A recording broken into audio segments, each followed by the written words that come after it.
is called This Is My, where we bring on a mystery guest who has a close connection to one of our panellists. Now, this week, each of Lee's team will claim it's them that has the genuine connection to the guest, and it's up to David's team to spot who's telling the truth. So please welcome this week's special guest, Mick.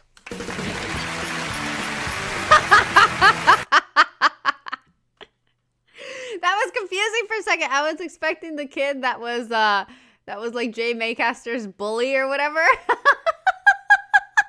I'm like, wait, this isn't that episode. James isn't even on. But I think it might have been a Christmas episode as well. Maybe not. I don't remember. But yeah, that's not what I was expecting. Right. Okay, Mandy. More than one person can have the same name. They'll be stupid. All right. So, Kelly, Christmas what Eve. is Mick to you? Well, this is Mick, and I have a photo of him in my car to stop me getting road rage. Right. Joe, how do you know Mick? This is Mick, and when we were bell ringing together in church, he was responsible for me being hoisted 20 foot up in the air. And Lee, what's your relationship with Mick? This is Mick. His surname is Partridge, and I once had to rescue him when he was stuck In a up pear a pear tree. tree. So, there we have it. David, where do you want to start?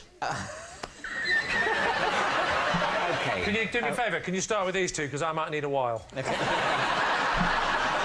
Sure thing.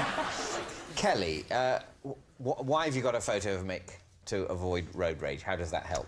Mick's known me for a long, long time.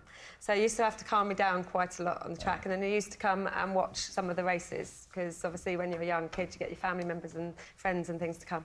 And so, because Mick used to always make me smile when I was stressed, he gave me this one photo. And what is he doing in the photo? Smiling. Is he wearing anything, or...? Well, luckily, it's just a headshot.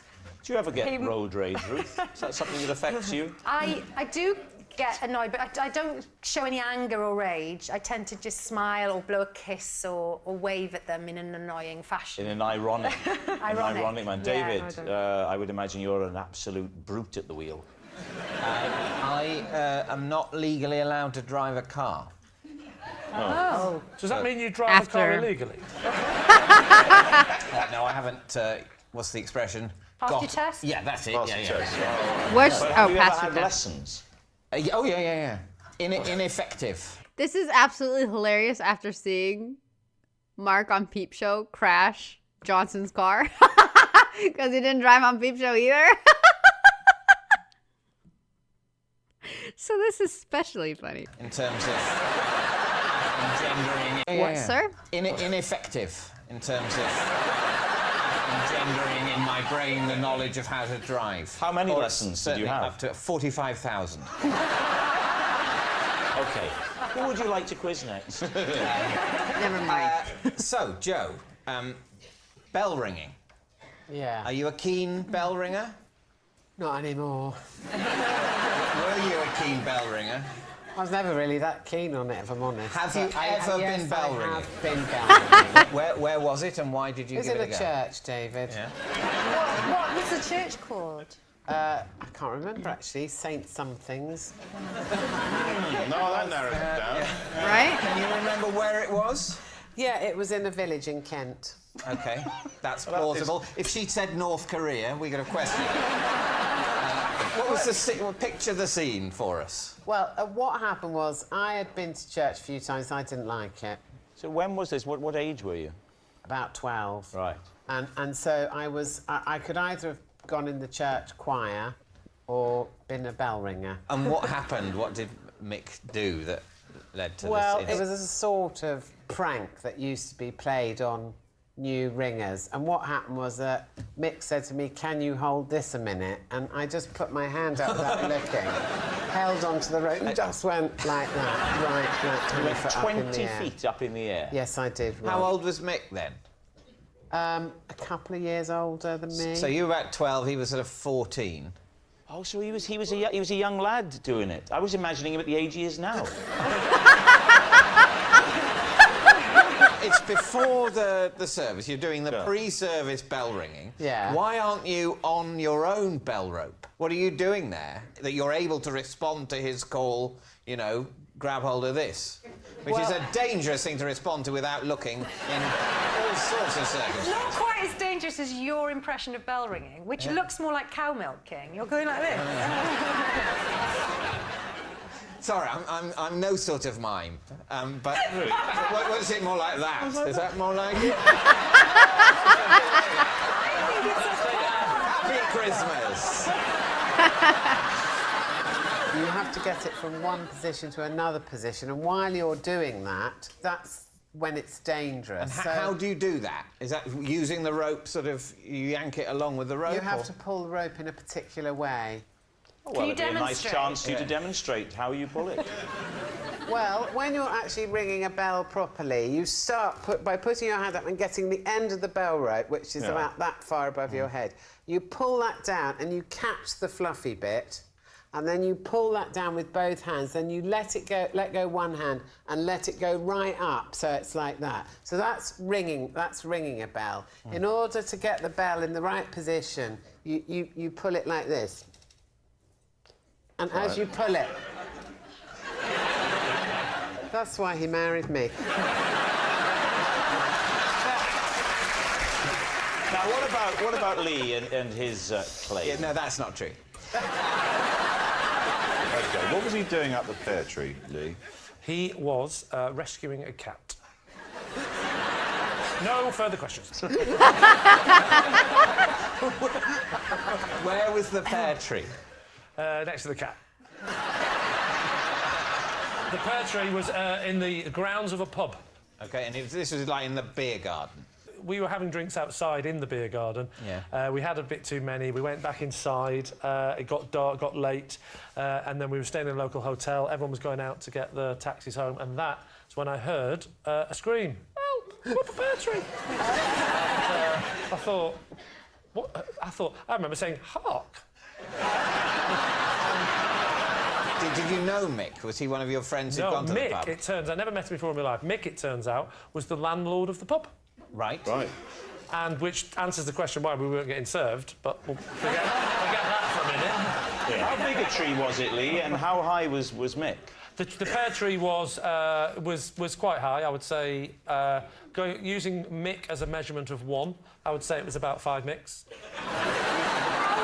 How did you actually rescue him? So I shouted up, "What are you doing up there, mate?" And he said, well, this is what I heard at the time. Came up to her. I said, "You'd have to shout, mate. You're 5 Micks up." He's right at the top. It's a 5 Mick tree, and he's right at the top. Right, I was exactly. thinking he'd be about 3.5 Micks. Yeah. Well, to be fair, though, he was sort of lying on the branch, so his head was only 4 Micks and a bit high. Right. And he said, "Well, go and get help." So I said, "Well, have you got any ladders?" He said, "Yes." And I said, "Right, well, good luck." And off I went. But how had he got up there? How did he manage to get up there in the first place? How did he manage? Well, he clambered up. So the cat was, it turns out, was at the top of the tree, right at the top. I'm talking 5.5 Micks because there was a thin branch at the top. So There you he's go. basically, a pear tree is full of... Pears. That's the word. For a very brief period of the year. Yes. Yes, Is he correct. up there at... Well, would you believe that this cat was partial to a pear? So it wouldn't happen any other time. He says he's always like this, his country bloke. Always like this, he is. But he wouldn't go for a near pear. Not Or one one of the many that drop on the It's a cat. What do you David, expect? David, it was the last pear. He'd eaten the others. So it wasn't full of pears. There was only one pear It was full at of the pear- top, No. like an angel. He was full of pears when he started climbing. He'd been up there for 2.5 seasons. So off I went and got the ladder, clambered up the first bit of the ladder, and I just sort of helped Mick down onto the ladder, and we became lovers. So no questions. All right, well, we need an answer, so Dave... There you go. About the cat eating the pear. Interesting fact. Apparently, it is said that cats can't taste sweet. They don't have like sweet taste bud recipients or whatever.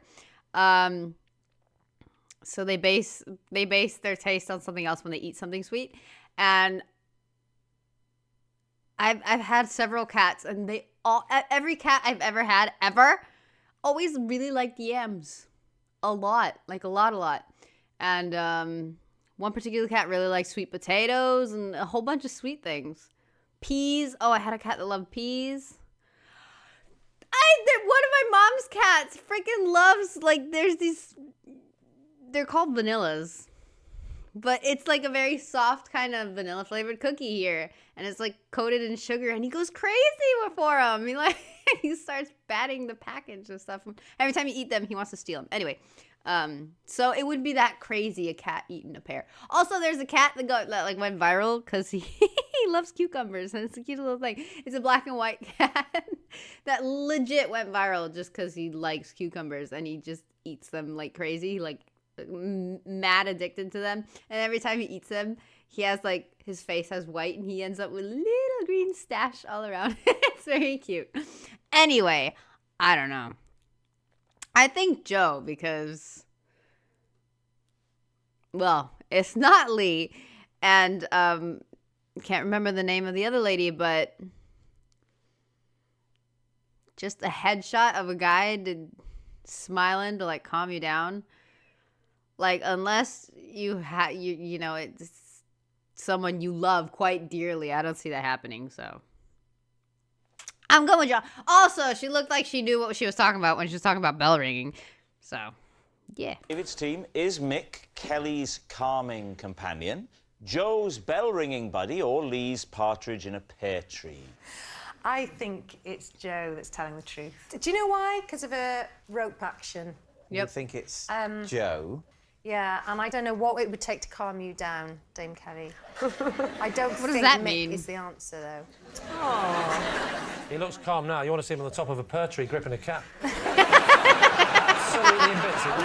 What are you thinking, David? I think it's Joe. That's what I think. You think Yeah. the bell ringing? Ruth thinks Possibly. bell ringing. Bill? Yeah, I'll go with bell The ringing. bell for Bill. Yeah. Okay. Right. They all think it's Joe. Mick, would you please reveal your true identity? My name is Mick, and I was responsible for Joe being hoisted 20 feet off of the ground. Yep. That was kind of one of the easier Mick ones. is Joe's bell-ringing buddy. Thank you very much, Mick. Thank you.